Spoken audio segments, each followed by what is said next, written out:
Selamat ketemu lagi di acara belajar menjadi Cafa. Shalom semua. Sehat-sehat semua ya, tetap semangat. Wajahnya ceria.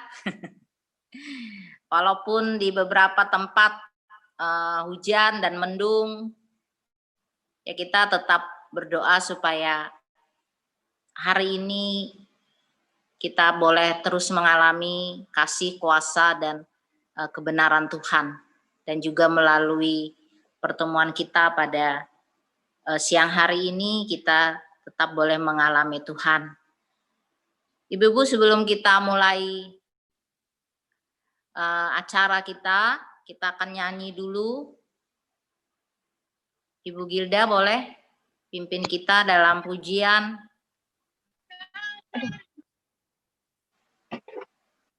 Allah sumber kuatku. Kekuatan kita hanya ada di dalam Tuhan. Menghadapi situasi apapun, biarlah kita jadikan Tuhan sebagai sumber kekuatan kita.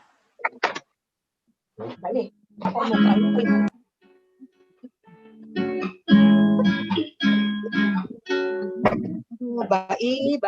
Hanya kau milikku di surga.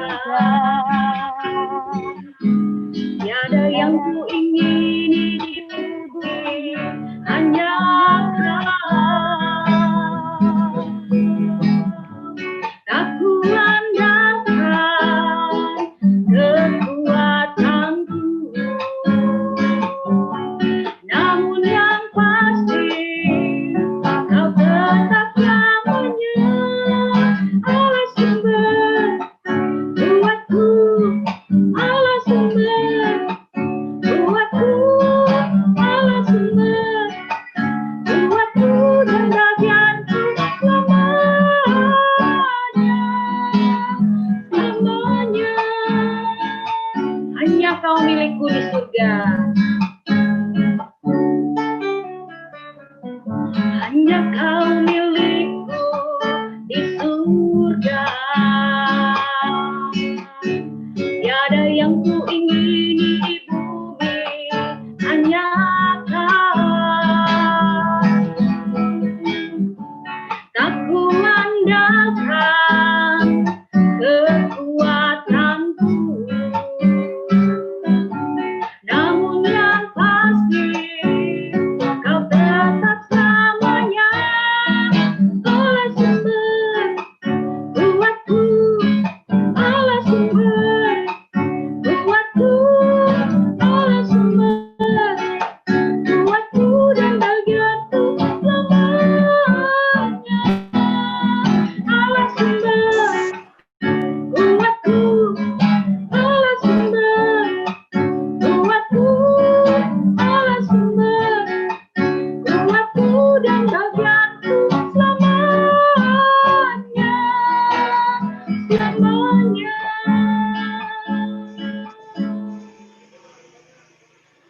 Ya, doa pembukaan dipimpin oleh Ibu Alin. Ya, selamat siang ibu-ibu yang diberkati Tuhan. Mari kita satukan hati kita sebelum kita mulai acara kita di siang hari ini di dalam doa. Mari kita berdoa. Allah kami yang hidup, Allah yang kami sembah di dalam nama Tuhan Yesus. Terima kasih di pertemuan siang hari ini Tuhan. Kami bersyukur untuk kebaikan Tuhan, kami bersyukur untuk penyertaan Tuhan, kami bersyukur untuk kasih sayang Tuhan di sepanjang hidup kami dari pagi hingga siang hari ini. Terima kasih Tuhan Yesus, waktu dan saatnya tiba untuk kami mau belajar kebenaran firman Tuhan. Kami mohon biarlah Engkau mengurapi setiap kami yang hadir di ruangan Zoom ini ya Tuhan. Engkau berkati Ibu Pendeta Rohani Nenggolan yang akan menyampaikan materi firman Tuhan. Engkau pakai lidah bibir mulutnya Tuhan untuk menyampaikan apa maksud Tuhan buat kami semua ibu-ibu di siang hari ini. Tuhan kami berdoa untuk peralatan yang kami pakai, biarlah Engkau kuduskan berkati, dan semua dapat berjalan dengan baik. Dan ibu-ibu semua yang ada di ruang Zoom ini Tuhan Engkau berkati. Apapun persoalan kami bawa dibuat di kaki salib Tuhan. Dan Tuhan memberikan kami kekuatan. Terima kasih Bapa, di dalam nama Tuhan Yesus kami menyerahkan semuanya ke dalam tangan kasih kuasa Tuhan. Haleluya. Amin. Amin. Terima kasih Ibu Gilda dan Ibu Alin. Ibu-ibu, kita sudah sampai kepada, kalau di camp itu sesi kita celah di hati ya. Jadi saya review sedikit sebelum kita masuk ke sesi yang akan disampaikan oleh Ibu Rohani. Ada penghalang bagi kita untuk menjadi seorang cafa. Yang pertama adalah ketidaktaatan. Lalu yang kedua ada luka, ada celah di hati kita yang disebabkan oleh ketiadaan figur baik bapak maupun ibu, dan juga karena ada trauma-trauma yang belum pulih, yang belum sembuh. Nah, dalam pertemuan yang lalu kita belajar bahwa salah satu akibat dari trauma bisa membuat kita hidup dalam dosa kesombongan, yaitu juga penyakit hati ya, yang membuat kita tidak bisa bertumbuh, tidak bisa maksimal menjadi seorang wanita pemberi kehidupan. Nah, hari ini kita masih membahas salah satu juga problem yang biasanya dihadapi oleh kita para wanita, yaitu masalah ketakutan. Ya, takut terhadap apa aja, nanti detailnya akan dijelaskan oleh Ibu Pendeta Rohani. Nah, mari kita ikuti sesi ini bukan hanya sebagai sebuah pengetahuan, tapi mari kita mengalami kebenaran firman Tuhan itu dan kita bisa menang mengatasi ketakutan-ketakutan yang selama ini mengikat hidup kita. Materi ini akan disampaikan oleh Ibu Pendeta Rohani Nainggolan Casper. Beliau memang belum pernah bicara di camp-camp Cafa, baik di lingkungan GKO maupun di luar, tapi sudah sering terlibat sebagai seorang fasilitator ya di camp-camp Cafa di berbagai tempat, sudah beberapa kali jadi fasilitator. Beliau adalah seorang gembala sidang di Gereja Kristen Oikumene di Indonesia, di Jemaat Sola Fide ya. Scriptura. Sola Scriptura, sorry. Sola Scriptura di Karawaci. Beliau sudah menikah dengan baik, silakan Ibu Ani untuk menyampaikan materinya. Terima kasih Bu Nana. Shalom, selamat siang ibu-ibu. Siang hari ini kita semua mau kembali belajar bersama menjadi cafa. Seperti yang tadi sudah disampaikan oleh Ibu Nana, ada beberapa celah di hati kita yang itu membuat kita menjadi pribadi yang sulit bertumbuh dan sulit dalam melakukan tanggung jawab kita sebagai seorang perempuan. Salah satunya adalah rasa takut. Kalau kita semua mau mengakui, ada beberapa rasa takut yang sering kali muncul dalam kehidupan kita. Contohnya ya, tidak jarang kalau saya bercakap-cakap dengan beberapa jemaat atau beberapa orang saat lakukan perjalanan, ada yang merasa takut dengan kematian dan kemiskinan di akhir-akhir ini. Takut mati tiba-tiba karena terlalu banyaknya sakit penyakit yang muncul tiba-tiba, dan karena virus corona yang sekarang mengancam juga. Lalu ada juga yang takut miskin akhir-akhir ini karena di PHK, karena berkurangnya pendapatan. Itu yang sering kali muncul. Ketakutan yang sering muncul di akhir-akhir ini adalah ketakutan mati dan ketakutan miskin. Tapi selain daripada itu, ada juga ketakutan takut ditolak. Takut tidak bisa diterima oleh orang-orang di sekitar. Takut mendapatkan penilaian hingga membuat pribadi tidak percaya diri. Lalu ketakutan yang sering muncul juga, bagian yang terakhir adalah takut setan atau takut hantu. Itu juga masih sering muncul walaupun kita sudah mengaku percaya, walaupun kita sudah tinggal di kota, tapi masih saja ada yang takut. Genteng bunyi dibilang, aduh, ada apa nih, ada hantu ke apa? Tahu-tahu kucing lewat atau buah mangga lagi jatuh. Nah, ibu-ibu, dari Kamus Besar Bahasa Indonesia kita bisa mengetahui apa itu takut. Takut adalah merasa gemetar, merasa ngeri menghadapi sesuatu yang dianggap akan mendatangkan bencana, dan itu membuat seseorang menjadi tidak berani. Takut juga merupakan kecemasan yang luar biasa dan berlangsung terus-menerus sebagai respon terhadap keadaan eksternal tertentu. Lalu apa saja yang menjadi penyebab ketakutan itu bisa muncul dalam kehidupan kita? Banyak faktor, banyak penyebab mengapa ketakutan itu bisa muncul. Ini, ketakutan itu bisa muncul dan ciri-ciri dari ketakutan itu adalah seperti ini. Tidak percaya diri, karena tadi salah satunya takut ditolak, takut mendapatkan penilaian. Lalu apa? Merasa terus-menerus cemas.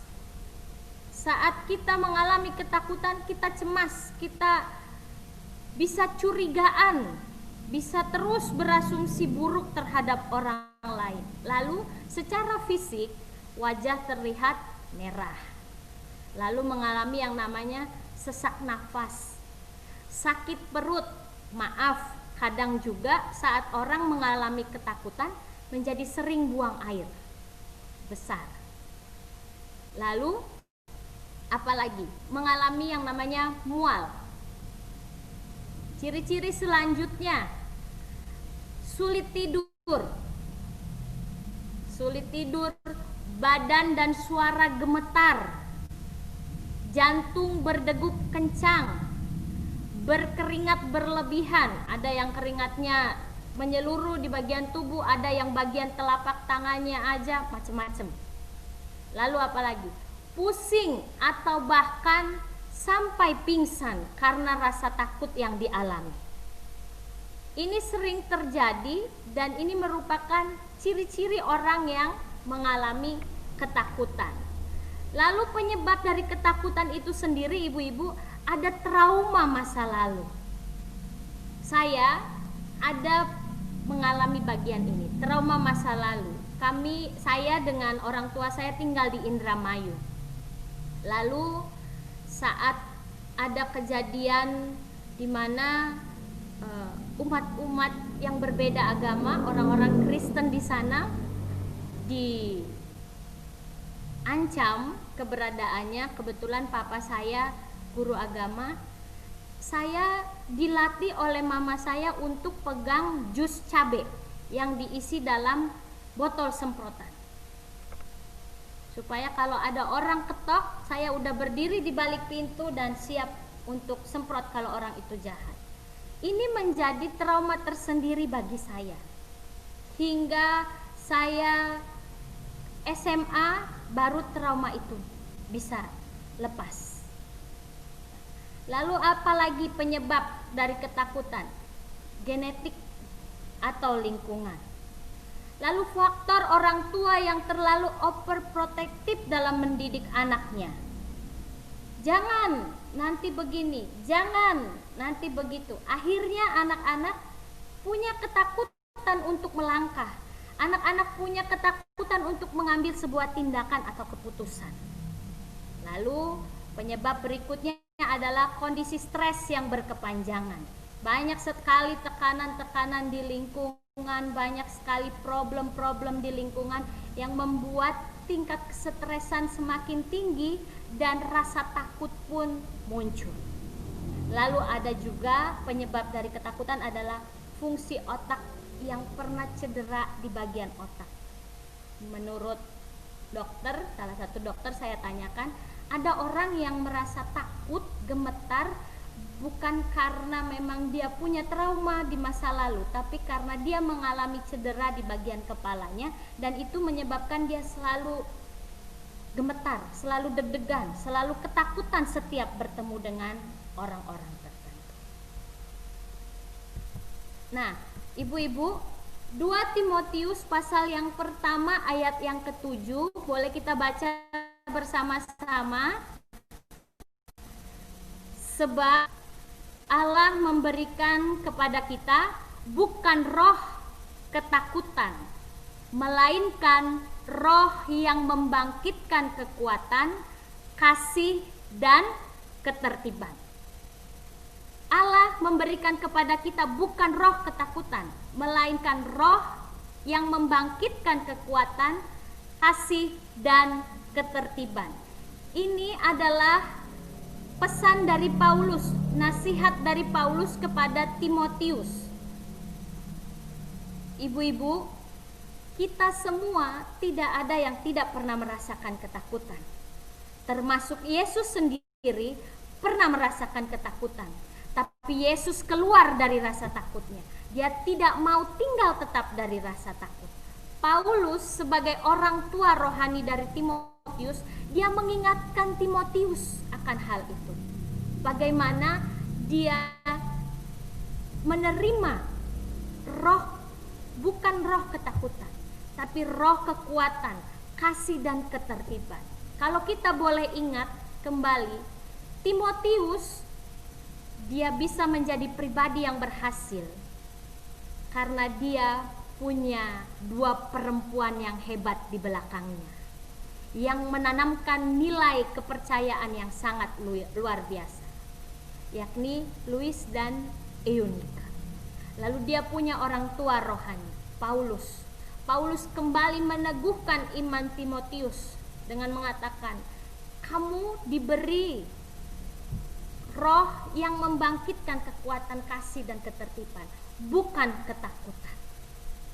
Ibu-ibu sekalian, kita punya roh yang berasal daripada Tuhan. Tapi kita diberikan sebuah pilihan, kita mau hidup dalam ketakutan atau kita mau keluar dari ketakutan dan mau hidup dalam kekuatan, kasih, dan ketertiban itu sendiri. Kalau hidup dalam roh ketakutan, apa yang akan terjadi? Ini yang akan terjadi. Jika kita hidup dan memberi hidup kita dikuasai oleh roh ketakutan, yang akan terjadi adalah kesehatan kita terganggu. Kita gelisah, tidur tidak tenang, lalu sakit kepala, lalu sakit perut, banyak sekali sakit penyakit yang muncul karena ketakutan yang ada dalam diri kita. Selanjutnya, apalagi akibat dari ketakutan itu sendiri? Kita tidak dapat bergerak maju, kita tidak dapat bertumbuh, kita tidak dapat melihat bagaimana Tuhan bekerja dalam kehidupan kita. Karena apa? Kita membuka celah di hati kita untuk roh ketakutan yang berkuasa. Kita tidak membuka diri kita untuk dikuasai oleh roh Tuhan yang memberikan pembebasan. Lalu saat kita membuka hati kita untuk dikuasai oleh ketakutan, apa yang terjadi selanjutnya? Hilang damai sejahtera. Tidak ada sukacita, tidak ada ketenangan, tidak ada ketentraman. Yang ada terus curiga, yang ada terus dikit-dikit asumsi. Itu terjadi karena ketakutan yang kita alami. Selanjutnya, ibu-ibu, bagaimana caranya kita dapat keluar dari rasa takut yang kita alami? Caranya adalah izinkan Kristus menguasai kehidupan kita. Izinkan Kristus yang berdiam dalam diri kita. Matius 6 ayat 25 sampai 26, Yesus bilang begini sama murid-murid. Karena itu aku berkata kepadamu, janganlah khawatir akan hidupmu, akan apa yang hendak kamu makan atau minum, Dan janganlah khawatir pula akan tubuhmu, akan apa yang hendak kamu pakai. Bukankah hidup itu lebih penting daripada makan dan tubuh itu lebih penting daripada pakaian? Pandanglah burung-burung di langit, tidak menabur dan tidak menuai, dan tidak mengumpulkan bekal dalam lumbung, namun diberi makan oleh Bapamu. Bukankah kamu jauh lebih berharga, jauh melebihi burung-burung itu? Ibu-ibu sekalian, jika kita memberikan diri kita dikuasai oleh Kristus, hati kita ini tidak dikuasai oleh ketakutan, tapi membiarkan Kristus bekerja, biarkan Kristus senantiasa berkuasa atas hidup kita, kita tidak akan pernah mengalami kesusahan. Kita tidak akan pernah mengalami kekurangan. Kita tidak akan pernah mengalami yang namanya sedih. Karena apa? Kita senantiasa tahu bersyukur. Saat ketakutan melanda, kita lupa bersyukur. Tapi saat kita membuka hidup kita dikuasai oleh Tuhan, kita tahu caranya bagaimana kita bersyukur. Lalu selanjutnya, ibu-ibu, saat ketakutan itu datang melanda, jangan lupa berdoa. Berdoa dengan ketenangan dan baca firman, karena dalam firman terdapat banyak sekali janji Tuhan. Janji Tuhan tidak pernah ingkar dalam kehidupan kita. Tapi kesetiaan kita harus terus kita wujud nyatakan dalam kehidupan kita hari-hari. Jangan menyerah pada ketakutan, tapi mari berserah kepada otoritas firman yang sanggup memberikan kita kelegaan. Firman Tuhan itu baik. Firman Tuhan itu pasti tergenapi. Firman Tuhan itu tidak pernah membuat kita celaka. Tapi bagaimana kita bisa belajar juga untuk berpikir positif dalam segala sesuatu. Kalau Mazmur 56 ayat yang keempat bilang apa? Waktu aku takut, aku percaya. Kita bangun itu dalam diri kita. Bangun pikiran, waktu aku takut, aku harus bisa lebih percaya lagi pada Tuhan. Aku tidak mau dikuasai oleh ketakutan, tapi aku mau dikuasai oleh Kristus yang memegang kendali atas segala sesuatunya. Lalu ibu-ibu, saat kita ada dalam ketakutan, kita butuh komunitas yang membangun. Kita butuh orang-orang yang bisa menopang kita. Kita butuh orang-orang yang bisa memberikan kita kekuatan. Kita butuh orang-orang yang bisa memberikan kita doa, kata-kata yang bersumber dari firman itu sendiri, yang menguatkan kita. Ibu-ibu, kadang komunitas kita, kalau kita tidak pandai-pandai memilih, kadang di mana kita berada bukan justru memberikan ketenangan, justru tambah bikin kita panik, justru tambah bikin kita takut, justru tambah bikin kita khawatir. Karena itu, hiduplah dengan komunitas yang membangun. Hiduplah dengan komunitas di mana kita bisa sama-sama saling menguatkan, saling memberikan ketenangan, hingga kita bisa keluar bersama dari rasa takut, hingga kita bisa tidak lagi dikuasai oleh ketakutan itu sendiri. Nah, ibu-ibu, di siang hari ini juga kita mau sama-sama belajar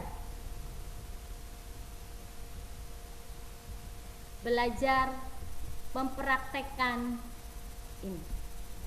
Kita mau belajar bagaimana terbuka satu dengan yang lainnya.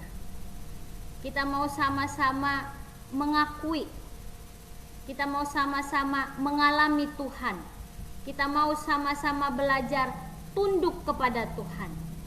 Kita mau sama-sama saling terbuka satu dengan yang lainnya. Kita mau sama-sama saling mengakui satu dengan yang lainnya. Kita mau sama-sama saling mendoakan dan saling menguatkan.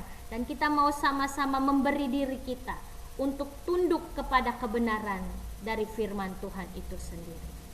Sebelum kita masuk dalam kelompok-kelompok kita, mari kita semua berdoa.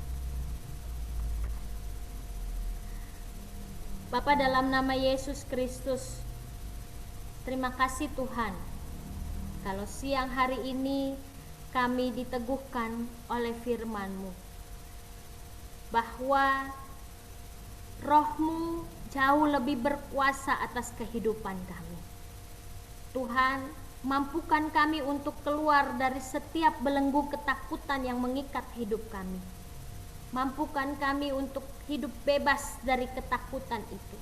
Mampukan kami untuk bisa saling terbuka satu dengan yang lainnya, meneguhkan satu dengan yang lainnya, dan dikuasai oleh firman-Mu hingga kami boleh bertumbuh, hingga kami boleh hidup mengerjakan segala sesuatu seperti yang Tuhan kehendaki. Sebentar lagi kami akan masuk dalam kelompok kami masing-masing. Berkati percakapan kami ya Yesus. Tolong kami supaya kami boleh saling terbuka. Tolong kami supaya kami dapat saling menyembuhkan dan dapat saling mengerti bagaimana kami hidup. Terima kasih Tuhan Yesus. Terpujilah Engkau. Haleluya. Amin. Ibu-ibu, kita akan masuk dalam kelompok. Silahkan Bu Nana. Ya, terima kasih Bu Ani. Ibu-ibu, sebelum kita masuk dalam kelompok, saya tekankan sekali lagi, jelaskan sekali lagi apa yang kita lakukan di dalam kelompok. Ya, dari langkah pemulihan yang tadi sudah di-share sama Ibu Ani. Mari temukan imajinasi dan kepercayaan yang salah yang membuat kita takut. Jadi ketakutan itu sumbernya dari imajinasi kita. Ya, mungkin ada trauma, ada apa tadi ya, hal-hal penyebab ketakutan tadi yang sudah dijelaskan oleh Ibu Ani. Nah, mari kita temukan apa penyebab ketakutan saya. Ya, misalnya takut tentang apa? Tentang masa depan. Ya, kenapa? Mungkin kita pernah melihat hidup orang tua kita yang misalnya sengsara gitu ya, yang susah hidupnya gitu loh. Kita takut kembali lagi ke situasi seperti itu. Nah, itu yang kita belajar untuk temukan dan kita akui itu. Kita akui itu sebagai sesuatu yang salah, malah sebagai satu dosa ya. Takut berarti kita tidak mempercayai Tuhan dengan segenap hati kita. Kita harus akui itu. Jangan kita anggap ya habis gimana, seolah-olah itu sesuatu yang wajar saja, sesuatu yang sah-sah saja gitu ya. Memang ketakutan itu alamiah. Dalam hidup kita sebagai manusia, kita memang bisa merasa takut gitu. Kita tidak kebal terhadap rasa takut. Tapi kalau ketakutan itu sudah menguasai kita, mempengaruhi hidup kita, membuat kita tidak nyaman gitu ya, membuat kita jadi kehilangan damai sejahtera, ribut, berantem dan sebagainya. Nah, itu perlu disembuhkan. Dengan cara kita temukan, kemudian kita akui, dan kita mau bertobat, mau keluar dari situ. Dengan cara apa? Kita serahkan semua ketakutan kita. Ya, Alkitab bilang apa? Serahkanlah segala kekhawatiranmu kepada Tuhan, sebab Ia yang memelihara kamu. Ya, lalu kita tunduk kepada Tuhan dan kebenarannya. Nah, ini memang kita tidak otomatis sembuh ibu-ibu. Tapi dengan kita berjalan dalam kebenaran firman Tuhan setiap hari, kita pegang janji Tuhan, perkatakan janji Tuhan, itu akan membuat kita semakin kuat dan semakin kita tidak lagi dikuasai oleh ketakutan-ketakutan kita. Sampaikan oleh Ibu Ani. Terima kasih Bu Nana. Ibu-ibu, Yesaya pasal 41 ayat yang ke-10 bunyinya, janganlah takut sebab aku menyertai engkau. Janganlah bimbang sebab aku ini Allahmu. Aku Amen. akan meneguhkan, bahkan akan menolong engkau. Aku akan memegang engkau dengan tangan kananku yang membawa kemenangan. Ini menjadi janji yang kita pegang. Ini menjadi bagian bagi kita semua yang memberi hati kita tidak dikuasai oleh ketakutan, tapi dikuasai oleh janji dan kebenaran firman. Ibu-ibu, kita boleh ucapkan bersama bagian ini. Mari kita ucapkan bersama-sama.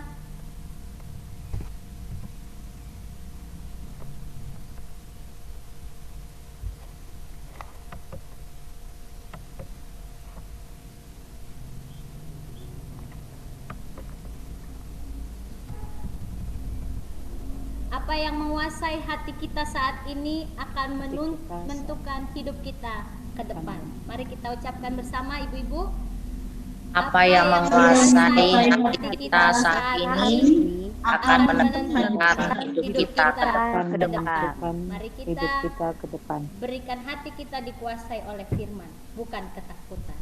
Dan ingat, apa yang disimpan di hati atau diingat di pikiran akan menjadi milik kita. Tuhan memberkati kita.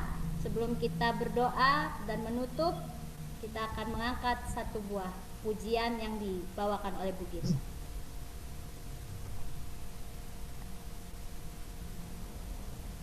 Bagi Tuhan tak ada yang mustahil.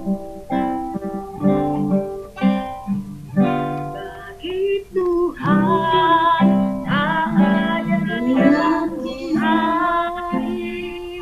Bagi Tuhan tak ada yang tak mungkin. Mujizatnya disediakan bagiku.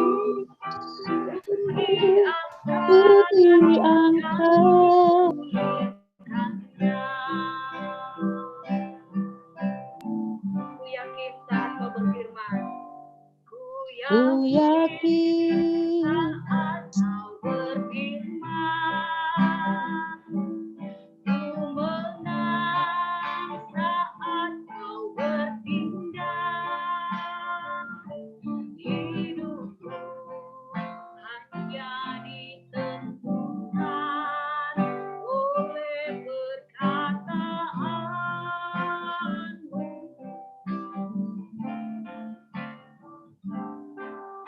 Aman karena kau menjaga. Kuat karena kau menopang. Hidupku hanya ditentukan oleh kuasa-Mu. Katakan, bagi Tuhan tak ada yang mustahil. Bagi Tuhan tak ada yang mustahil. Bagi Tuhan tak ada yang tak mungkin. Mujizatnya disediakan bagiku. Ku diangkat dan dipulihkannya. Ibu-ibu, mari kita berdoa. Tuhan Yesus, terima kasih kalau janji-Mu sanggup memberikan kami kekuatan. Janji-Mu sanggup memberikan kami pembebasan.